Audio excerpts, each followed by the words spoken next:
ये कहानी है 1938 की,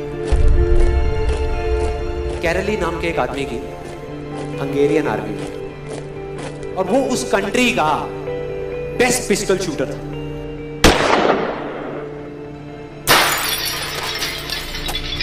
जितनी भी नेशनल चैंपियनशिप्स हुई थी उस कंट्री में, उसको वो जीत चुका था। और सबको ऑलमोस्ट कंफर्म था कि 1940s में जो ओलंपिक्स होने वाले हैं उसमें गोल्ड मेडल केरली को ही मिलेगा।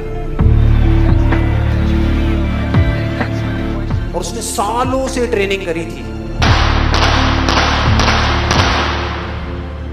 उसका एक ही सपना था, एक ही फोकस था कि मुझे अपने इस हाथ को दुनिया का बेस्ट शूटिंग हैंड बनाना है, बेस्ट बनाना है, बेस्ट बनाना है। और वो कामयाब हो गया, उसने बना लिया बेस्ट शूटिंग हैंड।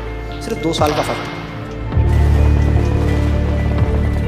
1938 में एक आर्मी का ट्रेनिंग कैंप चल रहा था, क्योंकि वो आर्मी में था, तो एक एक्सीडेंट हो गया। उसके उसी हाथ में जिससे उसने गोल्ड मेडल जीतना था, उसमें एक हैंड ग्रेनेड फट गया और वो हाथ चला गया। जो उसका सपना था, जो फोकस था, सब खत्म।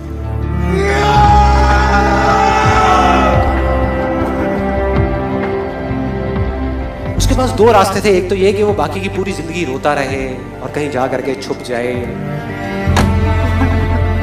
या अपना जो गोल था, जिस पे उसने फोकस किया हुआ था, उसको पकड़ करके रखे। तो उसने फोकस किया उस पे नहीं जो चला गया था, जो उसके पास नहीं था। उसने फोकस किया उस पे जो उसके पास था।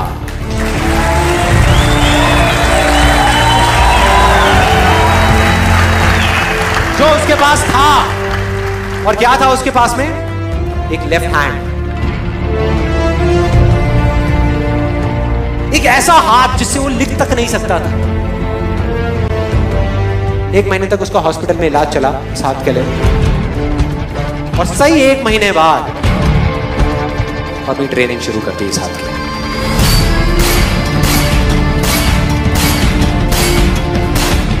ट्रेनिंग के 1 साल बाद, मतलब कि 1939 में वो वापस आया।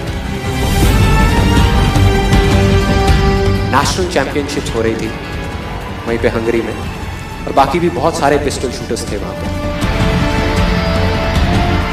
उन्होंने जा करके उसको कांग्रेचुलेट किया, कहा कि यार देखो, ये होता है जज्बा, ये होती है स्पोर्ट्समैन स्पिरिट, कि इतना सब कुछ होने के बाद भी तुम यहां पर आए हो हमको देखने के लिए और हमारा हौसला बढ़ाने के लिए। किसी को नहीं पता था कि वो 1 साल से अपनी ट्रेनिंग कर रहा था लेफ्ट हैंड की,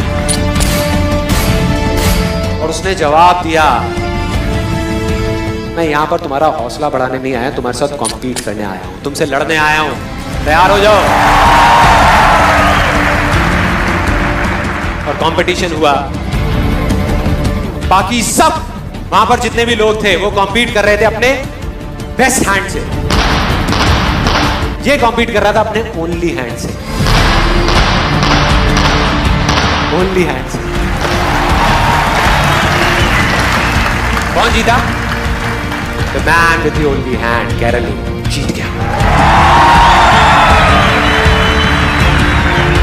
लेकिन वो यहां नहीं रुका। उसका गोल क्लियर था कि मुझे इस हाथ को, इस कंट्री का नहीं, इस पूरी दुनिया का बेस्ट शूटिंग हैंड बनाना है। उसने अपना सारा फोकस उठा करके डाला 1940 पे, जब ओलंपिक्स होने वाले थे। लेकिन 1940s के ओलंपिक्स कैंसिल हो गए वर्ल्ड वॉर की वजह से।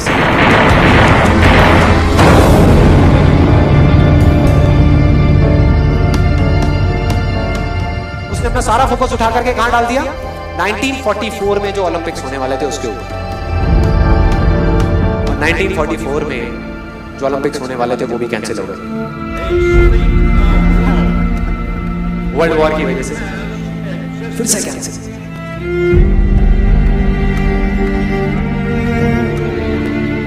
उसने अपना सारा फोकस उठा करके डाल दिया 1948 के ओलंपिक्स में। 1938 में उसकी एज थी 28 साल, 1948 में उसकी एज हो चुकी थी 38 इयर्स। और जो यंगर जो प्लेयर्स आते हैं निकल करके, उनसे कॉम्पीट करना मुश्किल होता चला जाता है। लेकिन मुश्किल नाम का ये वर्ड था ही नहीं उसकी डिक्शनरी में। वो गया, पूरे वर्ल्ड के बेस्ट शूटर्स आए हुए थे जो अपने बेस्ट हैंड से कॉम्पीट कर रहे थे, और ये अपने ओनली हैंड से कॉम्पीट कर रहा था। और कौन जीता? The man with the only hand.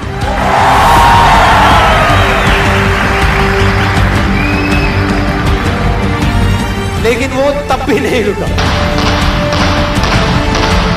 1952 Olympics, दोबारा कॉम्पीट किया उसने, और इस बार गोल्ड मेडल कौन जीता? गैरल ली। 4 साल बाद दोबारा से, और पूरी की पूरी हिस्ट्री को बदल करके रख दिया ओलंपिक्स। इस पर्टिकुलर कंपटीशन में उससे पहले किसी भी एथलीट ने लगातार 2 गोल्ड मेडल्स नहीं जीते।